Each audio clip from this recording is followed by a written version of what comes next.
Part of why we invited you is that you have a pretty rich background working at companies of a similar size, but also wildly different. So, Tomáš, you worked at Skype at Microsoft later on, which is a lot more than 10 people.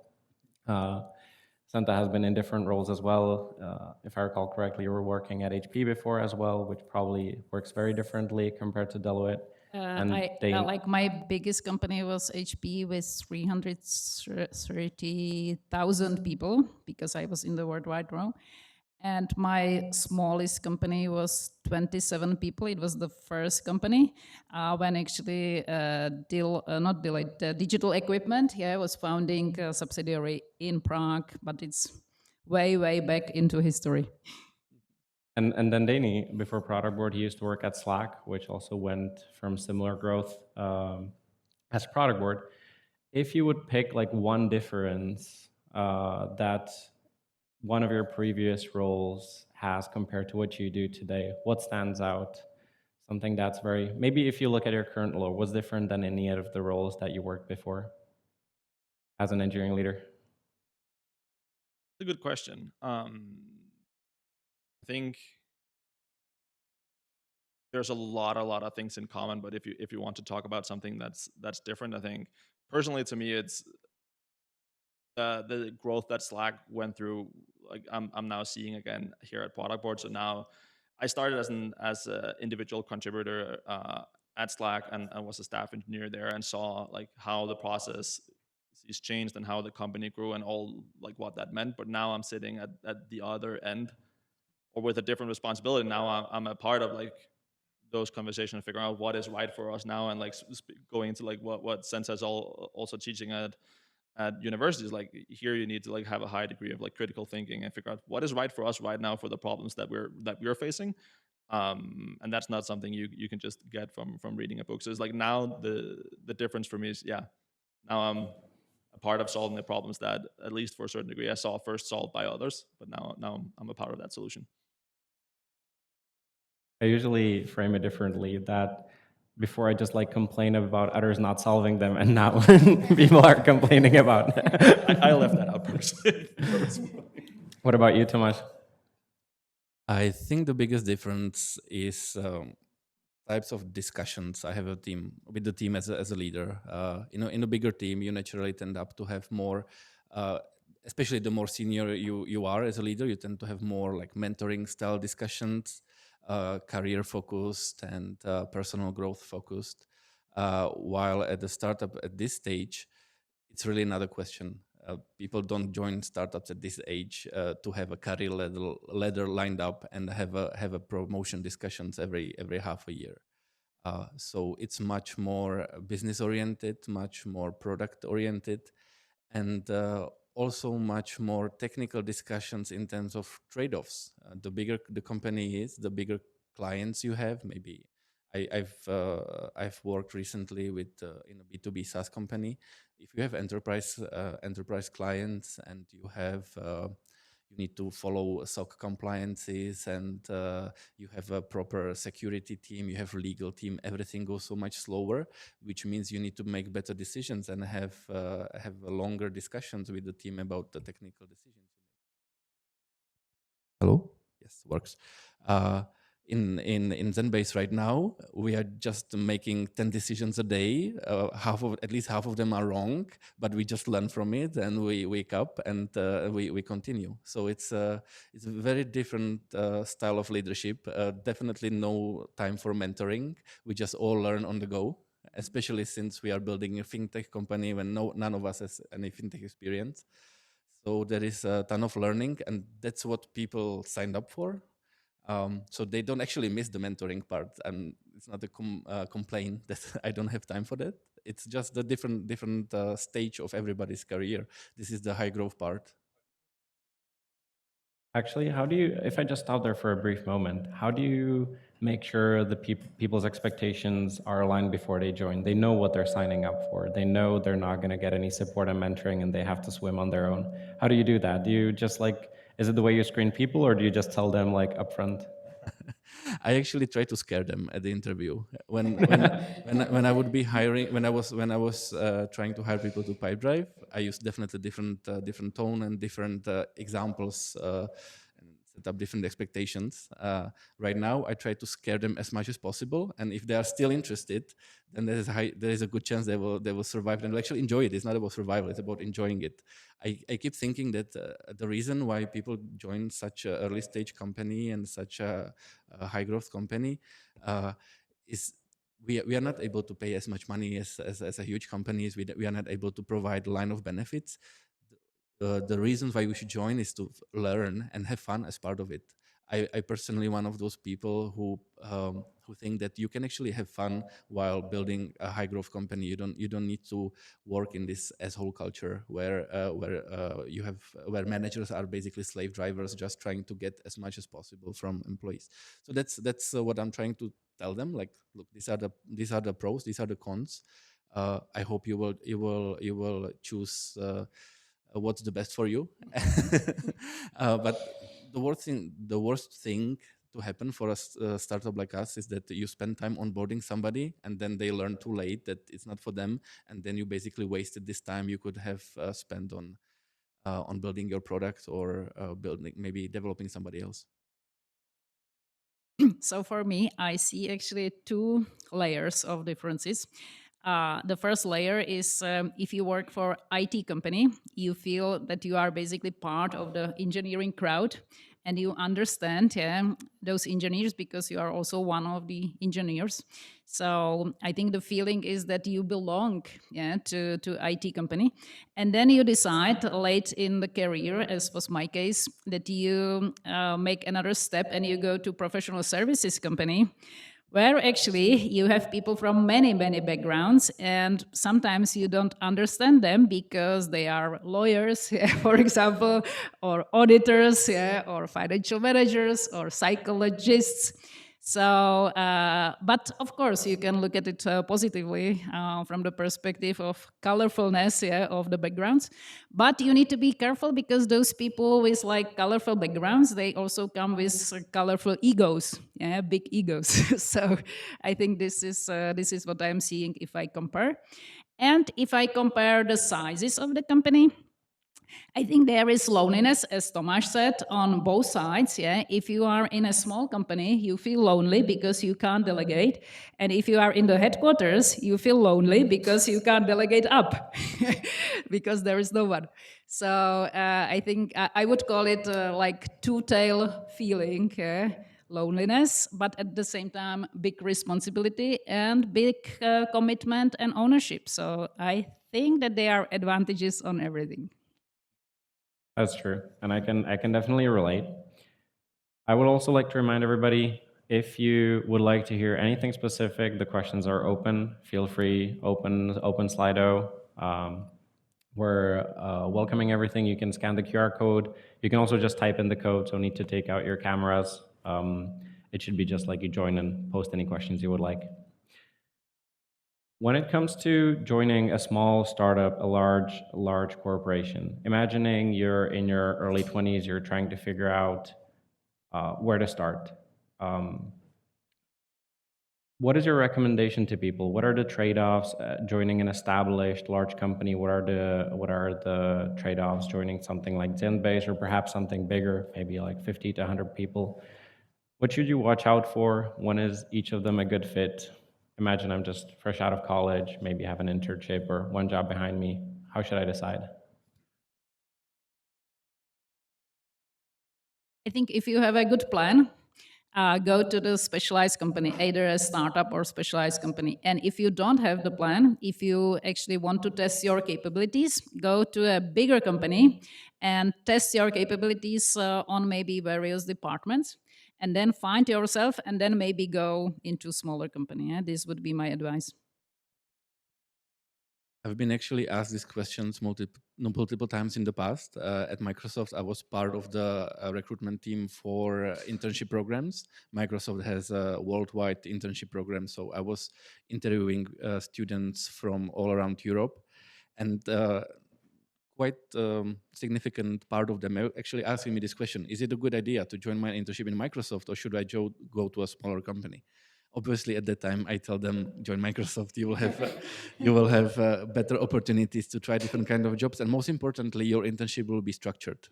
I think that's important when you are joining somewhere as a junior, a person without experiences, that you get actually support from your surrounding, that somebody actually can invest the time into supporting you. So I think that's a very important question. I think very few people can live by just learning everything on their own from scratch. So I think that's one very important aspect. But there is also the part. This is the moment where I speak from my own experience, because my first job was as a junior software engineer, joining a small company that did domains and web hosting here in Czech Republic, and I joined this company with 6 developers maybe at the time, and I was doing everything. I was jumping from role to role. I was database administrator, I was Linux server administrator, I was PHP developer, I was front-end developer, if you can speak about it, back in 2001. And I learned everything, and it became natural part of me. So now when software engineers come and tell me I'm a front-end developer, there is always something that kind of Cries inside. makes me really hard for them to relate with them, because I learned all the aspects of the software engineer work. So I would ended up very open-ended answer. It depends on the personality of the person and what they want to achieve at that moment. A bigger company can give you definitely more structure. Sometimes you can move between departments. That again depends on the company. So if this is your expectation, definitely ask upfront how easy it is to move within departments in that particular company. Smaller company, make sure that there will be actually somebody able to support you, and if there will be, there is much faster room for growth, because because of the speed of the company. There's so many things happening every day, so depends on each individual expectations. That's how I wrap it up.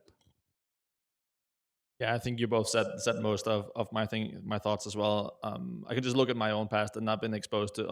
I've been doing design for a couple of years, native application development for a couple of years, development for a couple of years, management now for more years than any of the other things, but also data analytics, business intelligence, and much more closer to business as well. And like being able to see the full perspective, like gives you so much that serves you so well, no matter if you're end up being an engineer, or you end up being a designer, you end up doing like something completely different, like having a diverse perspective on how do you approach a problem, and you're able to communicate in different languages depending on the stakeholders that you talk with. Like designers might say one thing, if an engineer would use the exact same words, it means something else.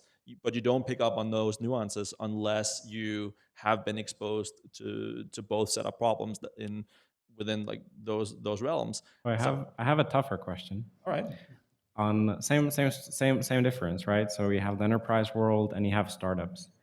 Does the pace differ? Do people at startups work more? Is there a difference in what you should be expecting? In an ideal world, the answer will be that there should be no expectations. I think it's very much a company culture thing. You can find companies out there that will burn people out and go through people for the sake of in quote innovation, and you can find companies that has a much more like higher focus on how having a healthy work-life balance and like apply a mindset where it's important to go home, have like activities outside work, and that like again diverse perspective in life. Go do something else will actually pay dividends in the work that you do. So it's not just work. So in an ideal case, I don't think there should be a difference. So Deani mentioning innovation, how do you feel about that, Senta? I think it's typically on you, how you want to work, how hard you want to work. And I would go back a little bit to our advice, to people who start their careers. I think there is one crucial piece which we are somehow forgetting, and this is that it's super important who will be actually your team leader. on your first job, because I think both Deani and Tomáš were kind of mentioning it, but some people, they just care about themselves, and some of the other team leaders, they care really about those who are joining the company. And I think we live in this kind of connected age, so you can get the information who is actually your team leader, future team leader, check on it, and if he or she is good, I think this is the most important for the beginning. I think that's very true, and I think there's, at least within management, a quite common saying that people don't quit like companies, they quit leaders, and that's for a very, very good reason. I have quite strong opinion about this, and I think that it doesn't matter how many hours you invest into your job. It's kind of the energy and effort, and that kind of reflect the company ability to empower people to do their best is very well reflected in that. So if company needs to push you to work long hours to achieve some goal, it may mean that the company in general is very ineffective, and that you cannot achieve as much as you can potentially during regular maybe working hours or during What I like hear effort. is like you to achieve the same, you might need to spend actually more time, and that's more exhausting than spending Exactly. short a few days, but like maybe long nights. Yes, I think that's the biggest difference. Well, some big companies nailed it. I don't want to generalize, but I think um, if you would average it out, bigger companies would tend to have more just synchronization meetings. You need to interact with more people. So before you gather everybody's opinion, before you make a decision together, it just takes more time than in a smaller company when you can make decisions faster and you can move faster. What are as well. companies that made it, like, or not made it, but that are able to make decisions quickly, don't need so much synchronization, yet they are large? Do you have any examples? I would think that in the bigger the company is, it would be more about smaller business units. So there would be maybe smaller innovative business units. I think I have a good example maybe in Microsoft. When they delivered Microsoft Teams very fast. Microsoft standards, this was really fast product delivery, and they made a lot of shortcuts. And the way how they achieved that, it was very compact business unit. They had a very straightforward goal, and they just got a really high priority as well. So they got support from other business units when they needed it. So this is a very good example of part of a company that remains to be innovative and fast on delivery. But I'm pretty sure that in the rest of the Microsoft, there is a good example of the opposite behavior or opposite results. I think in the big company also the dependence is whether you actually belong to the division which is strategic in the moment, in the right moment of the right time. Sometimes, you kind of occur in the division which is basically not strategic for the given moment, and then it's the problem. And then my advice is to go into some division which is actually having the leadership support, strategic support, and things like that. So don't stay stuck, but basically move within the company based on your capabilities and based on your willingness to take the ownership. We were just talking about that today with Tomáš before the meetup, that the market is going to be tough this year. And I think a lot of people are going to realize if they're part of future business or if they're part of the core business units. Yeah. One last note to the topic before is just, I think there's a clear correlation between like company success and their ability to move fast. So like the amount of like thrashing they have, but also like how aligned are you actually as an organization, and how fast can you make decisions? And like looking at some of the companies that I've been exposed to in the past, I can see like there's a clear class of companies where you have high degree of alignment that allows you to move super fast, and that they tend to be much more successful or grow significantly higher than the ones where you have 80% of the company going right and then like 20% going left, and like then you have 40% canceling each other out. So they're exactly. So like the amount of like internal competition or like different directions you take like definitely correlates to how fast you're going as a company. So, Deani, It typically depends on what is actually the compensation scheme, yeah, and whether the business units have expand on some that. kind of. Yeah. How does it affect it? It's sometimes in big companies, yeah, you have actually contradicting KPIs between the different business units. So then, like, what to do? Yeah, then the strategy basically doesn't work. Yeah, you would like to be on the strategy, but if you would be on the strategy, you are not fulfilling your KPIs. Yeah, so then it's the problem. I think there was actually an interesting historic example from, I think it was Sun Microsystems, that like for a brief period of time decided to do core business metrics, but per business unit, and they were incentivized to like fulfill their own goals. Exactly what you say. So they're like choking themselves as a company rather than like working together. So yeah, definitely. Yeah. While I have you, Deani, taking one question from the audience, how does your work within the product trio? So, assuming a tech lead or an engineering manager, product designer, and a product manager changes as the company grows, what changes about that relationship, or does that relationship even exist in Oh, in all the stages? I think it very much exists, but just like in any high growth company, like the role description changes roughly every 6 months or every phase of growth that you go through. So what was expected of designers 6 months ago is different from today and will be different again in like 6 to 9 months. But the work in general, like the best work is done if there's a very, very tight collaboration, and that happens continuously. So it's not just about figuring out what to do, but also like what comes next, like the execution part, and like keeping a really, really tight feedback loop across product, engineering, and design. That's where the best things gets built. The moment you start to like build things in isolation, or not really have conversations around what are you building, why, and where to go next, then things tend to slow down quite significantly. But yeah, that's the holy grail of product development. That's where when it happens together. Mhm. I think regardless of the stage of a company, you were asking the question, I'm going to talk to you. Regardless of the stage of the company, it's important to maintain or to preserve the function of the trio to get in relationship with the engineering team. Companies today are paying a lot of money to hire a lot of software developers, and it's so easy to waste that resource. I actually hate to use resource for people, but to waste that capacity with poor product management. So this is regardless of the size of the company, this is the first question you have to ask. Do we have a functional product trio for each engineering group, for each group of engineers? Do they have enough input?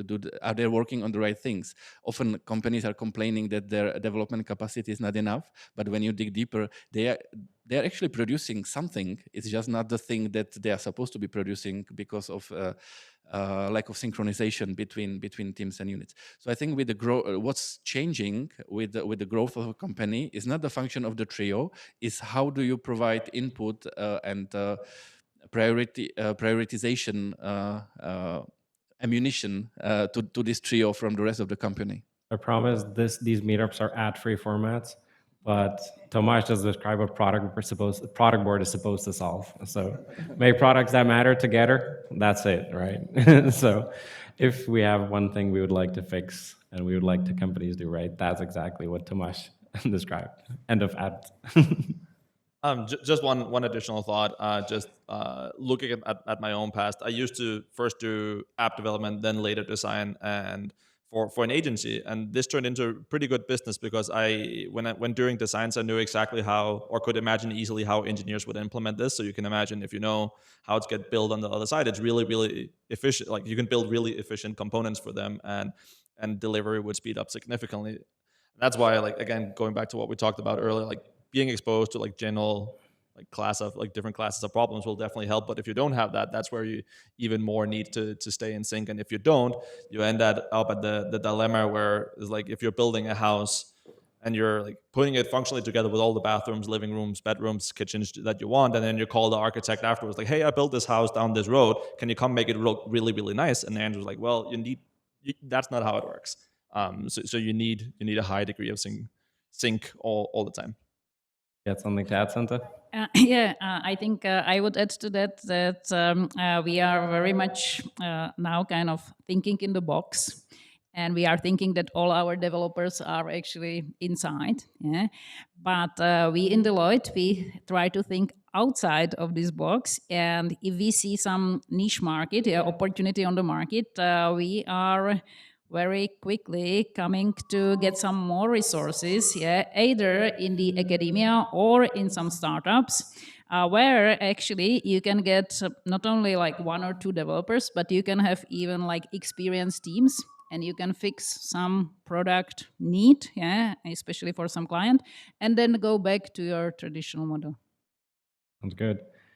I have another media question from the audience, and somebody is asking if you feel like the higher in management you are, the more politically correct you need to be. Do you have to adjust your communication? What's your tip of, for example, communicating effectively, not making it about being political or politically correct, but what has been like the biggest productivity improver when it comes to communicating in a larger group of people? I think I'm very experienced in company politics, and unfortunately, maybe. But what is my advice is if you are new in the team, be careful. Be careful with the communication, be careful with the teams and things like that. And the longer you are in the company, the better you understand this kind of inner circles, inner lobbies, inner politics. So I think it really depends on how you feel comfortable, and how you are connected mentally to the big bananas of your company. I think that's exactly right. I have experience from both, like bigger companies, smaller companies. What I have learned is know your audience, know who you are talking to. If you are talking to your close team, over the time you develop some relationship with them. You get drunk several times, and you have common stories. You have common humor. If you are talking to broader company, or common trust, yes.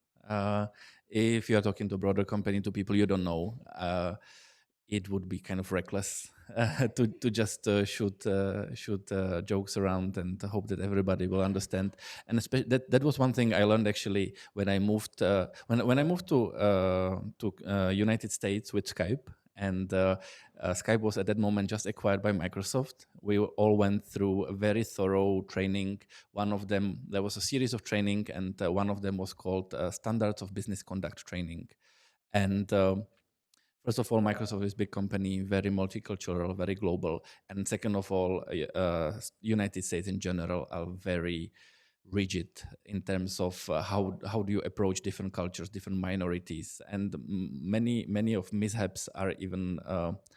You can go to jail for that, or not to jail necessarily, but you can be prosecuted. You can pay fine. The company can pay fine. So it's very slippery slope. So when I was going through the standard of business conduct training, going through the examples there, I was thinking, oh wow, I'm screwed.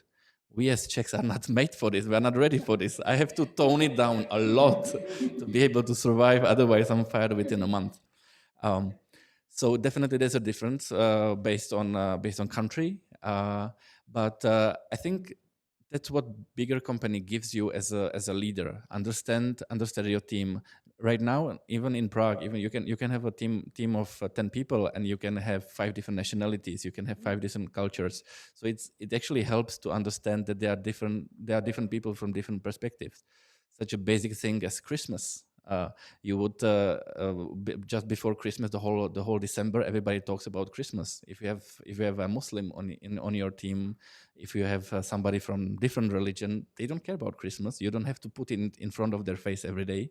They may get annoyed. So just understand these little differences. I think it's very different, and this is where experience from bigger company helps, because that's a much bigger audience. One other aspect of why we brought the 3 of you together here is that you've lived on both sides of the ocean, right? So Tomáš and Senta spent time in Silicon Valley. They worked in Prague and in other places in Europe. Deani is Danish, so that's how I remember how to pronounce his name, and has lived in Vancouver, worked at Slack, and now lives in the Czech Republic. Deani, like, what is your experience like when Tomáš was talking about the cultural differences in communication, and like with regards to the question asked, what is your experience moving to Prague, given the prior context you have from before? What's your impressions as somebody coming in from the outside? So after 5.5 years in Vancouver, in Canada, like North America in general has a lot of pleasantries, as I'm sure like most of you are acutely aware of or familiar with. Canada is like with cream and sprinkles on top. They're like really really nice, and even if you walk in front of someone and you're making a mistake, they will say they are sorry. That's just how Canadians work, and it's really really nice. But it was quite a culture shock actually for me to move here and for the first few months to like recalibrate culture wise, because a good example is like if you give feedback to someone in Vancouver and let's say they write something and it's not really good, actually it's pretty terrible. Like what you would say in North America is like, well, it was all right, here's like the 5 things that I want to change, you a list of things.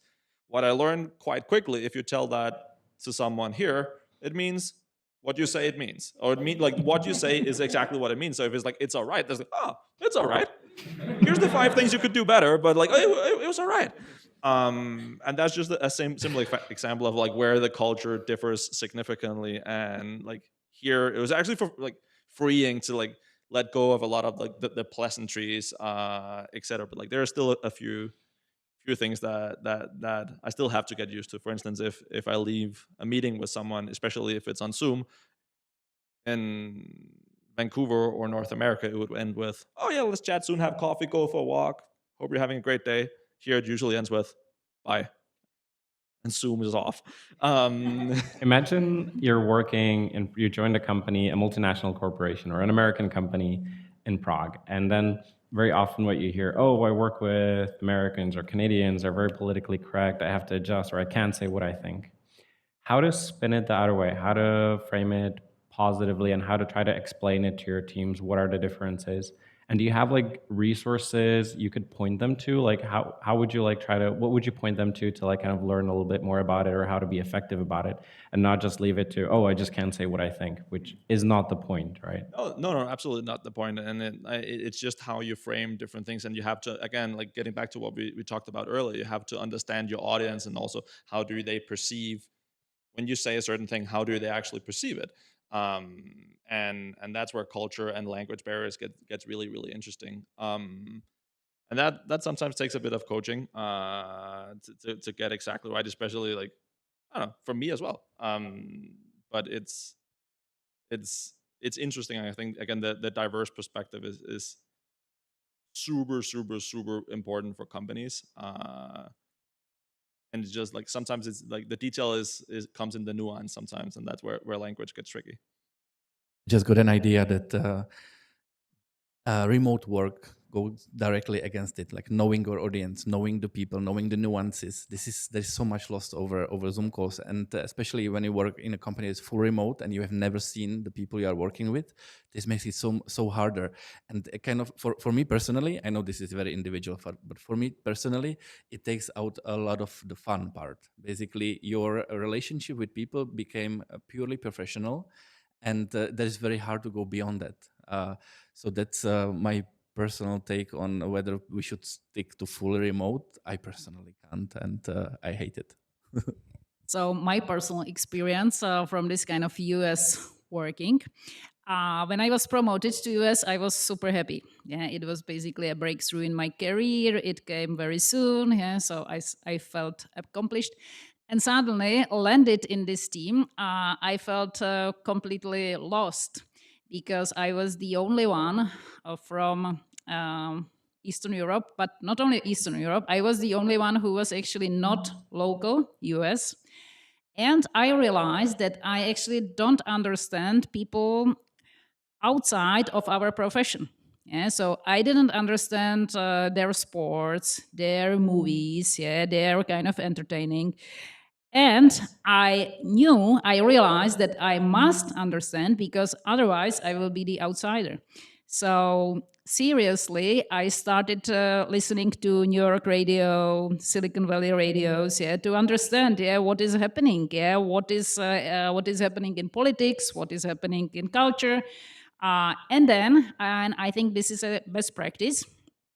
I had an insider who was actually Canadian. She was not US. And I was very often here talking to her and taking her understanding, where I could do the mistake. And I think it was terrible, maybe like first 6 months. Yeah, I felt really like an outsider. But after these 6 months, you realize that the human beings understand human beings and that I can actually bring some added value. But those first 6 months, they were terrible.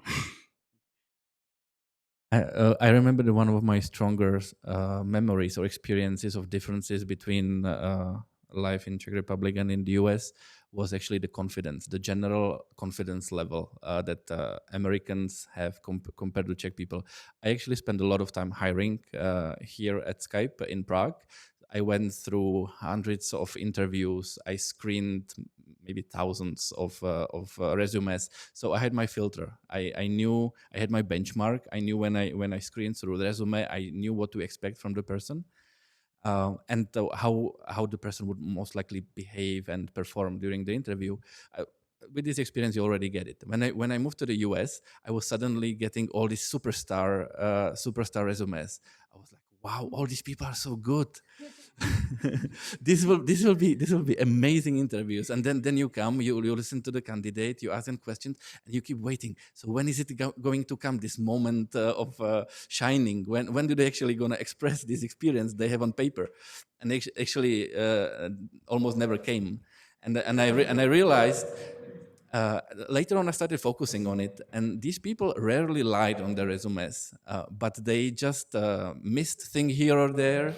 They would over color, exaggerate something, and then you would realize, oh, they were working for I don't know, 3 years in Amazon, but then you realize they were just contractor working on some back office app for local warehouse or something of that matter, and that it was nothing relevant for the job I was interviewing them for.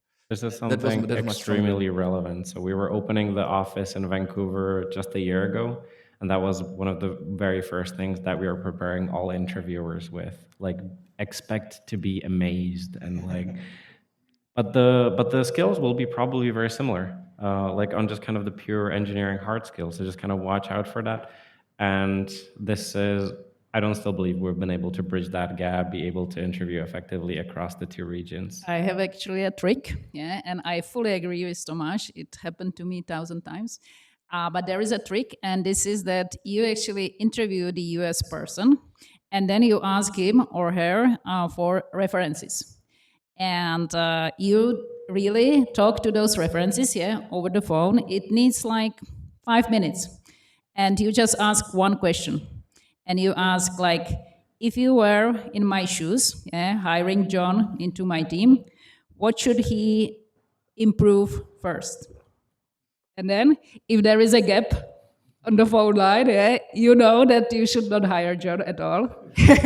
And if he's giving you some like small reason, small kind of area of improvement, you can say, okay, thank you so much. But if there is a pause, don't hire John at all. Very, very true. And I think one of the things that we picked up on when I was working in Vancouver was also, we started to introduce like questions around lateral thinking to make sure that you can actually think on your feet when faced with like really complicated problems. Because sure, everyone can have it's very common that you have a shiny resume, but are you actually able to like be creative on your feet, solve like really, really hard problems, sometimes using unconventional means, but actually get the job done? How do you interview for lateral thinking? What worked well?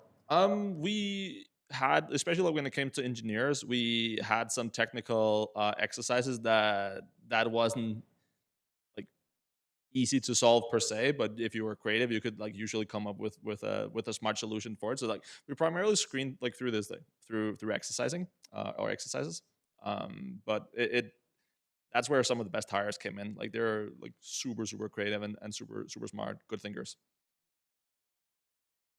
For all of you, what's the most stressful thing for you in your responsibilities? How do you deal with the stress that comes from your job? This is a tough question. I guess having so much responsibilities in a very small company, any decision I make can have a huge impact and can either push us forward or derail us. So I think my biggest stress that I'm feeling is actually of making wrong decisions, and I have to do a lot of them every day. So that's kind of a double-edged sword. I have a good feeling that I can do decisions fast, but then I have this fear that I made wrong decisions. I think for me, it comes down to the people, to make sure that the people that I have a responsibility for, that they are set up for success, and they have everything that they need. But also that, again, that they're finding their job fulfilling. So I think that's one of the biggest stressors for me, if I have something that's it might be or might not even be within my influence, but just someone not that I'm responsible not doing okay. And the second thing is, if there is too much happening and you simply don't have time, and you like, sometimes everything can feel important and you need to take a step back to create clarity. It's like, is everything actually important? But like, taking that step back is sometimes the most important thing to do, but can be really, really hard if the battle is roaring, and every cell in your body just want to keep going. But for me, like, to relieve the stress, I have a family, so go spend time with family. Don't think about work, and that's usually also where all of a sudden, like, the solution to problems become a lot clearer than when you're staring directly at it.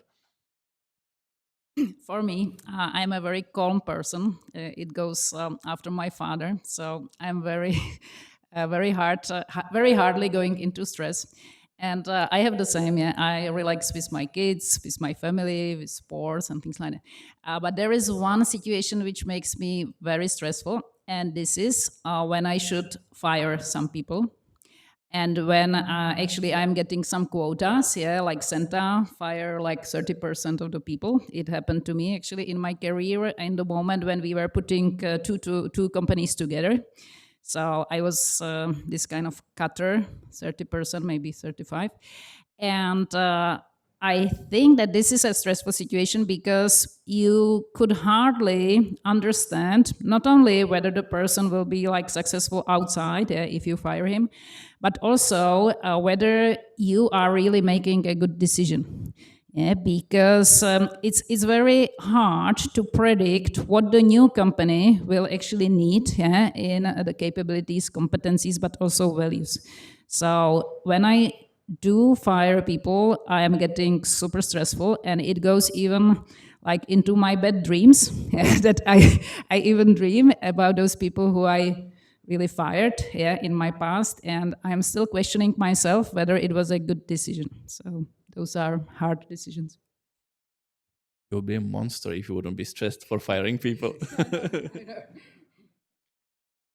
If you're going to excuse me jumping back and forth between the topics, I remembered one question I wanted to ask around the last block, around the differences between America and Europe. We kind of established that people can have the same skill but can present it differently, and that typically people in North America are better than it at Europeans. Are there actually skills where either in North America or in Europe, there is a tendency, I don't know, is it the education, is it companies that they train them, that they focus them, and are there actually different skill set?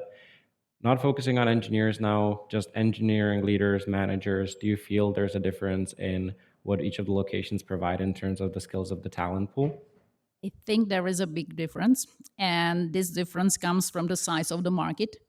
So I think that the US colleagues could actually afford to go deeper into their specialization because they have a guarantee that they will always find a niche market in this US market where they can deploy this kind of deep knowledge. And it could be plus and minus. What I see as a huge advantage of like Czech citizens and Czech engineers especially, I call it Ferda Mravenec. Yeah, we are really like, we can be jack of all trades. We are very adaptable, scalable, flexible in our thinking. And it can go into engineering, but it can go also into leadership, management and things like that. And I think it just comes because we are like a smaller market and we need to be more like universal. One thing that I realized coming back to Europe, I think in North America, especially like within high growth companies, there tend to be sort of a hive mind being present where there's almost always someone within like someone's network that have been exposed to the same class of problems before, especially surrounding Silicon Valley, where there's like so many startups popping up, so many failing, only few succeed, but like there's just a high exposure to the same class of problems. That's both a really good thing to find solutions, but it's also a really, really bad thing to find solutions, because if you end up like asking someone for advice and you get the wrong one, well, that's not so good. Where some of the companies that I've seen here in Europe, and like there's not necessarily the same hive mind, but that also means like there's a significantly more depth to the understanding of the theory behind it, and again, if you're able to like understand the deep theory and then like apply critical thinking, you can come up with some really, really awesome solution. That's actually something that I find like super exciting coming back and seeing that different perspective. I agree with everything that was said. If I should add something that was not said yet, I would see one of the biggest differences, how the bigger market and general bigger options or more options to choose from can actually negatively impact the engagement with the company. I can see that Czech employees, Czech engineers are maybe more loyal, and they go more deeper into the product, and they bond closer with the company, and then they stick longer compared to the US. I remember then when we would go to the cafeteria in Silicon Valley, the discussions would mostly not be about technical issues we are having. It would be not about the product. It would be, oh, did you hear Facebook added sign-up bonus for everybody who joins? And they would be talking about the hottest startups and what kind of stock options package they offer, and who made which exit, and what kind of car did they buy, where did they buy a house for the stock option cash money they got from that. So it was different, a little bit different mindset from the perspective. The people were always sitting just on the edge of the chair and looking for better opportunity to come, so they can hop on it. It's not happening here. It has downsides as well, but it's a difference. Do you think, if I just stop for that for a moment, do you think you should adapt to that as an engineering manager or leader or a CTO? And should you work with that more? What is it? How does it require you to adapt, or do you just kind of ignore it? There was honestly very little you can do. You can just try to make their everyday work as enjoyable as possible. Basically, it's a free market, so you have to be the better alternative. Sometimes when somebody comes with a 40% bigger offer, there's nothing you can do. But at least you need to have a good feeling that you did as much as you can to make their life as good as possible in the company. I think there is one huge advantage which I see on Silicon Valley, and I'm trying to kind of bring it here, but it takes long. And this is that in US, especially in Silicon Valley, people will help you if you are actually part of their profession. So there is kind of a professional network, and in this professional network, you will get even help from your competitors. And it also happens if you are, for example, from the same university. Yeah, strong feeling, strong loyalty, yeah, to either your town of origin, university, professional. So not always only loyalty to your company, but also to your community.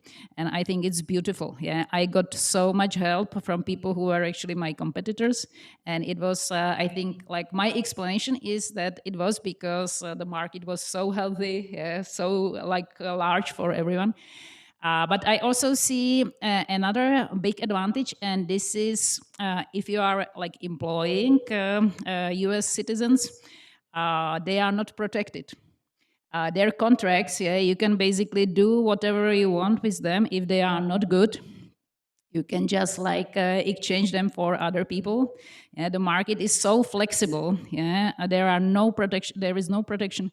And even if you have a person in your company who is like going to maternity, it's like 4 weeks, 5 weeks. Yeah, and then she's back. So very, I would say, adaptable market in terms of which people you can have, and plus the talent in Silicon Valley. Yeah, you just like recruit. It's so easy. Yeah, it's basically without any intentions, without any kind of big efforts, you will get the best people because they are just flying into Silicon Valley from all. I think it's a around the matter of globe. how much it's going to cost you. Ah, okay. And it gets yeah, easier. That's true. Yeah, I But- always work for like rich companies. I've heard the opposite, right? So I'm gonna let Deani answer if he has a follow-up, but that actually, as the job market was so hot, it was really hard to bring on talent, and like you had to fight for every single role, and you have armies of recruiters. Everybody has an experience with that, getting contacted, and essentially it was an employees market the past few years. And what I've actually heard a lot from a lot of people is that people don't know how to deal with somebody not being a great fit, not performing well, because they know the talent is scarce. They can't hit their hiring goals, and so it's turning around a little bit right now. And I saw a question about the tough market. I'm not going to answer it right now, but like if somebody wants to catch chat with me after the meetup, I'm gonna be happy to answer that one.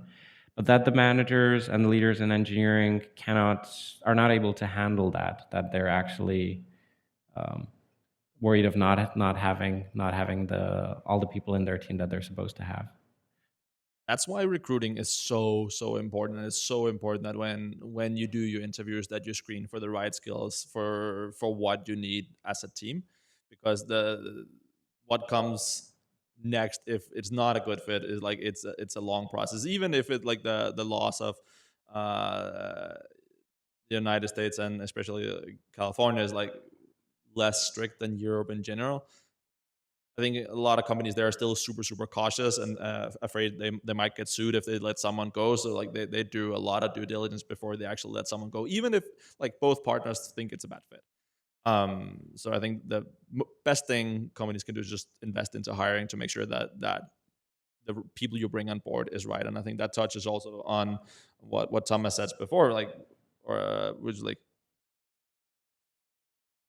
you can throw money at the problem, but at the end of the day, like you want people that can actually that will enjoy the work that you do. So if you sell them on the mission on what you do as a company, that's far more important than any compensation package that you might be able to throw at them, because there's almost always someone out there that's willing to pay more money, but money will only last so long. It's like if the mission is something that you're touched by and you can feel like you're actually motivated by that, that's worth so much more. But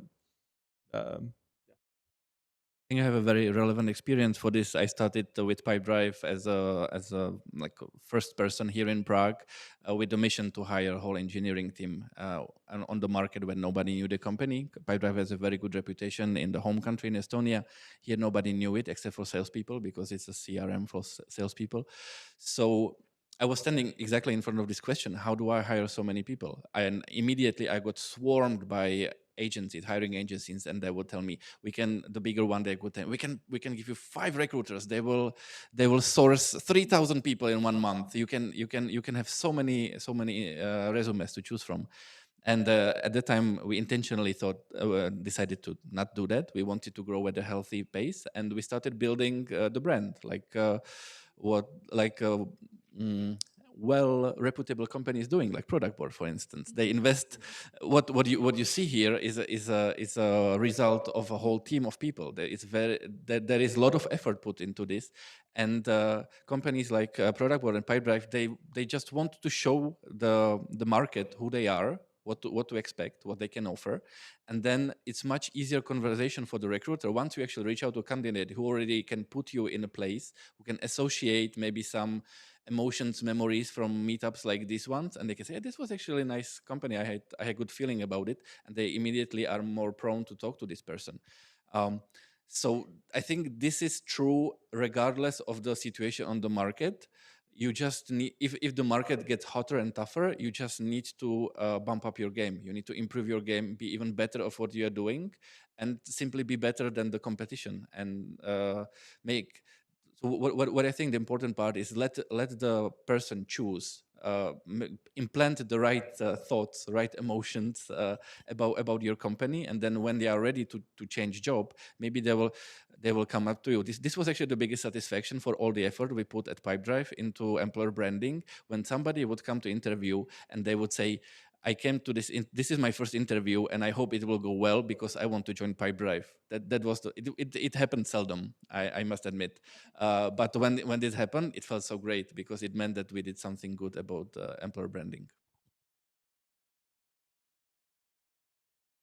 Yeah, I think that's very similar to dream for us. Like, so you're going out of college and like, okay, you know, there's this kind of public polls, like what are the top 3 companies you want to join? And in the Czech Republic, it always was Seznam, Čes, and Google, and kind of just these household names. But I'd like Productboard to be for engineers, like top 3. It's just like top 3? Top 1. It's just the I remember the frustration when I was reading these polls, and I was looking at where Czech student graduates want to work, and I saw Škoda, Česká pojišťovna, Česká spořitelna. I was like, oh my God, where am I? what am I competing against? Don't go there. I think it also changes with generations. So I see that Gen Z and also millennials, I think they actually tend to work for startups because I think on the market it's considered cool, sexy, and it's also considered to be part of the lifestyle. And so I think now we are in the moment when like young people tend to work for startups. And it goes against companies like Deloitte, where we might have some problems to recruit the best people. But again, I think it comes down to like the mission that you're selling and like what does it mean to join Deloitte, right? Like I have my own imagination, but that's ultimately like what brought me to Productboard, for instance, like, and also what brought me to Slack. Like, oh my God, this is changing the world of collaboration, and oh my God, Productboard is changing the world of product. And if you can find that mission, I think even like, and that's probably the change that corporations have to go through next is like slight rebranding or more branding around what does this actually mean for the world. But I will make an ad for Deloitte, a commercial, personal experience. When it was my personal epiphany moment why big companies like Deloitte are important ones, because you have an overview of the market. You are talking to so many partners, to so many customers. You can actually absorb what's there and make your own conclusions and work with this information. And the example I want to give is when Pipedrive was going through full exit and all the employees were cashing out their stock options. We've been advised by a local tax advisor company who said, by Czech law, you have to tax it this way, and it was all, of course, not the best way for us, the employees.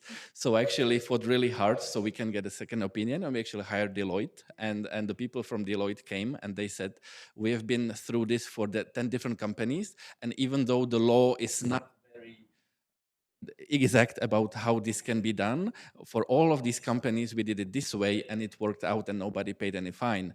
If there was not company like Deloitte, we would have only the local opinion, and we would all ended up paying much more taxes for our stock options. So that's end of the commercial. Thanks so much. And I will also explain why I actually went to Deloitte, and it was like a similar story because I had Deloitte in New York, and it was basically my partner in crime every time when I wanted to kind of prepare a good strategy with all the financials here for the board. I went to Deloitte. So then once I decided I will return to my home country, Deloitte was on my radar as the company who was really capable, friendly, fresh, young, and things like that. So I think those connections, as Deani mentioned, really work. Most probably we are not thinking about it, but we are having them in our instincts. Going back to the questions from the audience, somebody was asking, how do you understand the moment we need to change strategy and move in a different direction rather than putting even more effort into it? So cut your losses, essentially. And instead of answering it hypothetically, when did you, in your career or with your teams, not do that? When did you power through when everything was telling you to stop?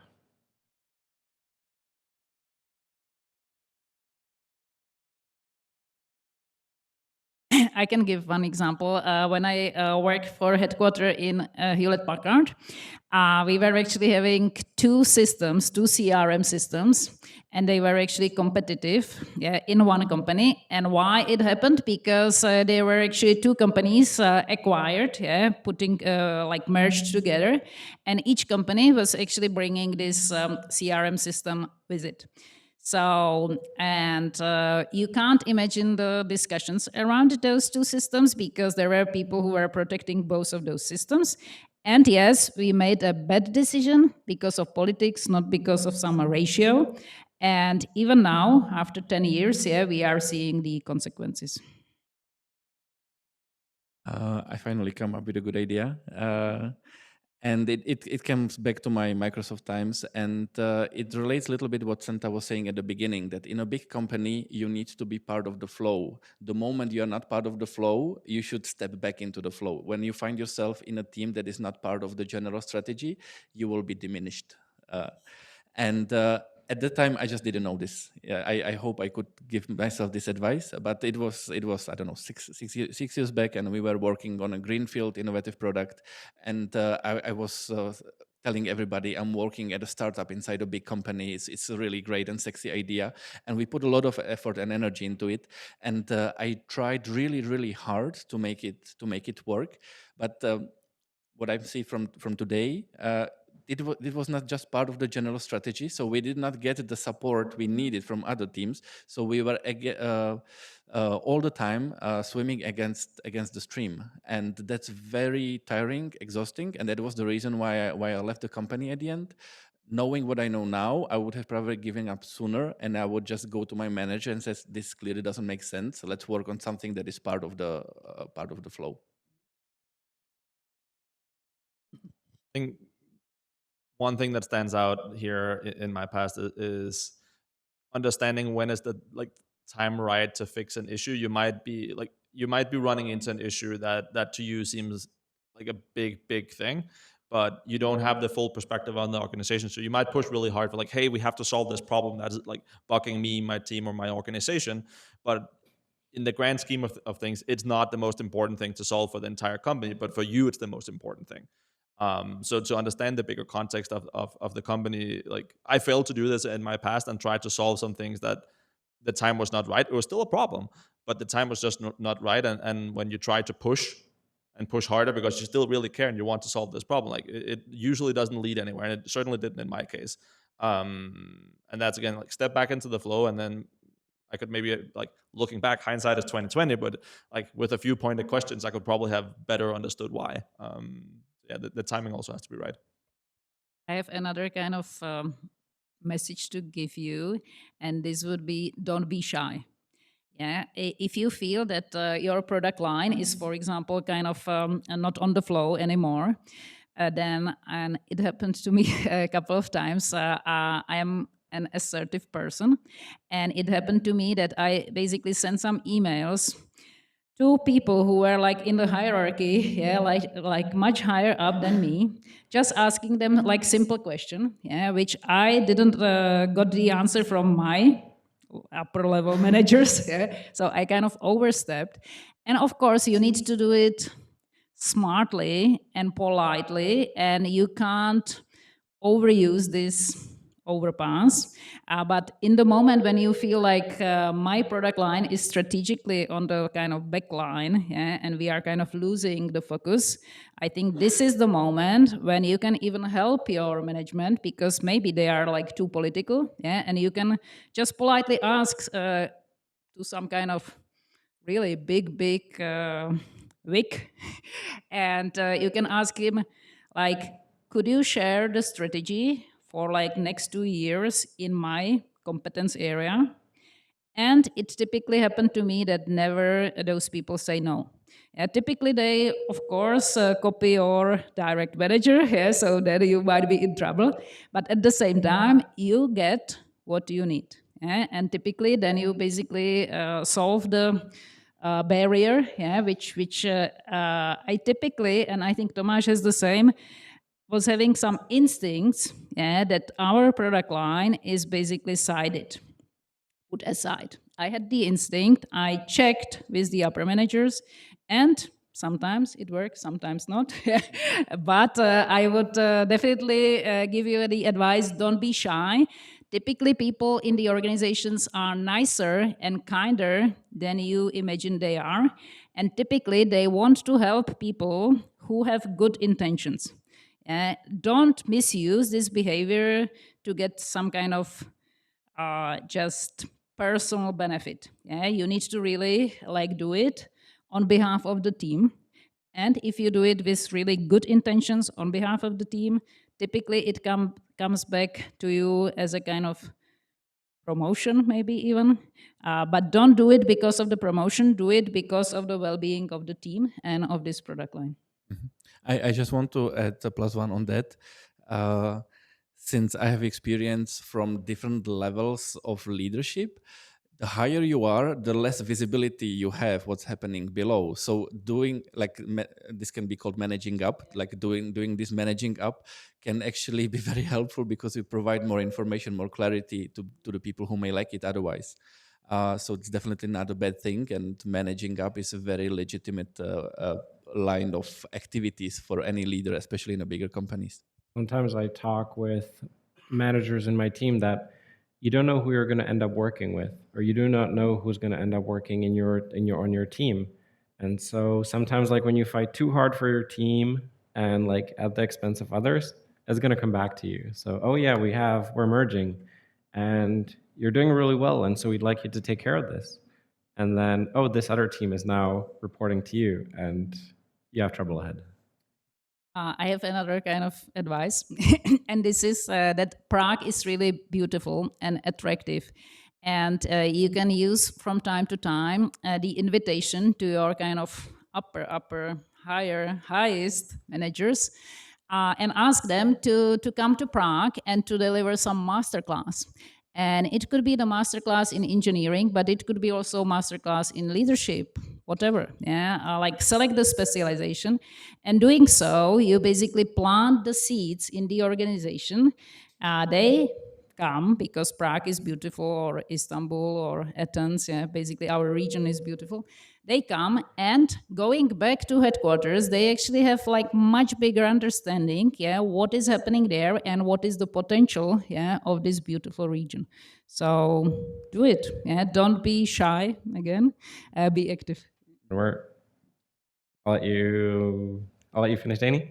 No, it's just reminded of one exercise that I've seen in the past practiced by some managers, which is also when you go to a team, and you can do this both for like the things that's not working, but also for the like potential or the opportunities out there that you might not like even realize. You can gather like a group of people in a room and just say, hey, I'm not gonna speak, but I'm gonna let each and every one of you like speak about the opportunities that you think we're not pursuing right now, but we probably should if we knew about them. But like, what is some of like the big opportunities or higher leverage things out there that we might not even be talking about? I'm not going to comment on anything. I'm just going to take notes, and when everyone has spoken, I'm going to leave. And so there's no judging or anything, but just this is an excellent way of like gathering insights on opportunities out there. And I've seen like this work out really well in the past. And that, just came to think of it.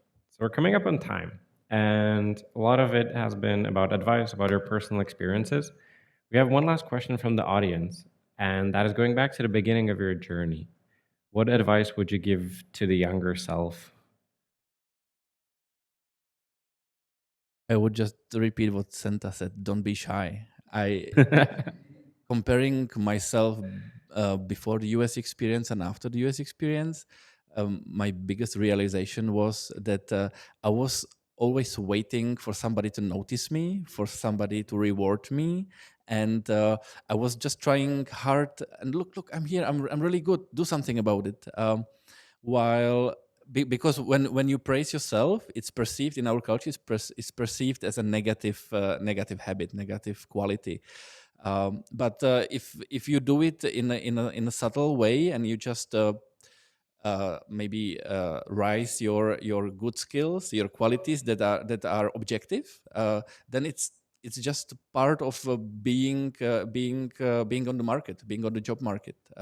So that would be my biggest advice. Don't be shy, and if you feel you have the quality, just do it, sell it, be your own salesman or woman. I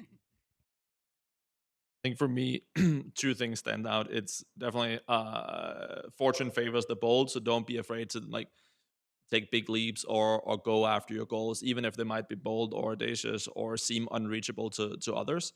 So just go after it and believe in yourself. And then second to that, don't be afraid of making mistakes. Like nobody became good at anything the first time they tried it. The best people out there like failed more times than anyone else. That's basically how they became really, really good. So like, don't be afraid to fail, make mistakes, as long as you learn from them, and yeah, pursue like your boldest ideas. It will pay off. Might take some time, but it will pay off. So I have two messages. One is the message to ladies, female, in this room, and this is don't be sad about going back from maternities and repeating basically all those kind of step-by-steps in your career. It just happens. And have lots of kids. Yeah, my regrets are just that I have just 2 kids. I should have had more. And then my second advice is identify who in the company are really the strategists and magicians. I don't know if you know this theory that actually leaders are falling into like 7 different categories, if you will. And those strategic leaders and magicians are actually those who are pushing the company forward. Find them, make friends with them, understand what is in their head, and help them to push the company forward. That is actually my personal experience. And when we were talking about the being in the core business versus the future or prospective business, there's like a metaphor, and it sounds very pragmatic, very cynical, but like ride the tailcoats of your boss on the way up. And what it means is it's not find the best politician, but find actually the best manager, connect to them, and then like grow with them. And then you usually want to find like one person, just one level, a few years more experience than you, and just kind of follow them. And that can usually be like a really really fast elevator, not just in the company or in a career ladder, but just you personally. That is usually the best way to learn and grow. And if you do, always cover the back of your manager, so no surprises, which are coming not from you but from some others.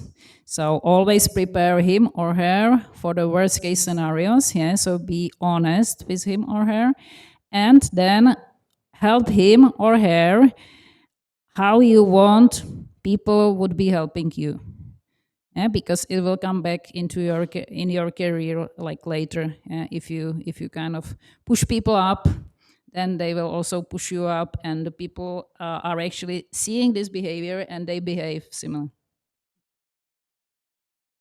That's it for today. I would like to thank Senta, Tomáš, Deani for the wonderful time.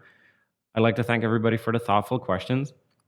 I will have one ask for the audience, and if the team can help me on bringing down the beamer and the slides, our single ask for today is feedback. So we would like to know what you like to hear, what you hope to hear, but we didn't talk about. Are there speakers you believe we should invite and you'd love to hear from? And so that is my only ask for today. If you can give us feedback, we're constantly evolving this format based on this. We're reading it, and there's actually a prize. So we're handing out Inspired, a book by Marty Kagan that we hand out to new joiners. It's a really good way to quickly learn about like the fundamental way, how do we want to build products and how we believe digital companies should build products. But the feedback is the more important part for me. Thank you, Senta. Thank you, Tomáš. Thank you, Deani. It was a wonderful time with you.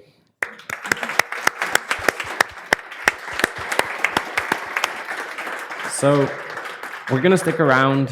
There should still be food. There are drinks. There is beer. Connect with people. Try to open little groups. Be inclusive. If you feel if there is somebody you know, bring them into every group. I'll be sticking around.